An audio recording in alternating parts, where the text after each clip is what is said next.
So let's talk about A1C and why it might be artificially high on carnivore.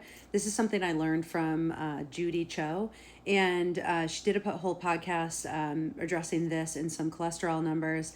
It's a while back, so you have to scroll back in Nutrition with Judy's podcast.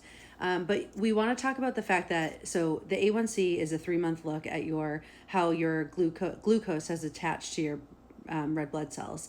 And on carnivore, what can happen is we can have healthier red blood cells that are alive for longer. And so you're going to get an artificially maybe slightly higher A1C, not all the time, but sometimes. So if you're looking like this person and you see that your fasted insulin or that your blood glucose numbers that you take after eating or anytime really, if you can see that you're regulated in your blood sugar but you're high in your A1C, those two things can happen at the same time. So this person actually has this condition where red blood cells live longer or are larger, turn over slower, and then there's also things like anemia that can also contribute to this. And so if that happens, it's going to show that the glucose is attached to the red blood cells longer or in higher quantity, I think. And so the A1C for this person is 5.5. And you would think it would be lower.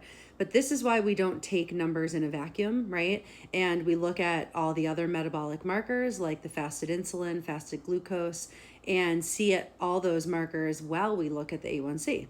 And then that's also why in the same conversation you look at, instead of just total cholesterol or your LDL, you also look at your HDL, your protective cholesterol. You look at your triglyceride, and you look at the ratio, your triglyceride to HDL ratio, and that is improving, right? So all of these markers look really good. The A1C doesn't look like this crazy outlier anymore. It looks like kind of a false positive or an artificial number.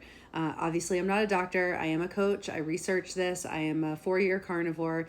I coach on a full-time basis carnivores. I've been a health and nutrition coach. I strength coach in my gym, but I'm also a health coach, and I've been teaching lifestyle change and nutrition for 12 years. I converted my entire macro-based coaching business into carnivore because I believe so strongly in this lifestyle. So make sure to give me a follow because I give a lot of advice like this. I'd love to coach you if you're interested in custom macros or if you need help talking to your doctor about these topics, because I wasn't good at it at first either. And I've put together a lot of resources for all of my clients. Carnivore Collective is a group community. It's going to be totally free. It's coming back on a new platform. And if you want to get involved with that, make sure that you comment below Collective, and I'll make sure that you get the notice when it's open and ready for you.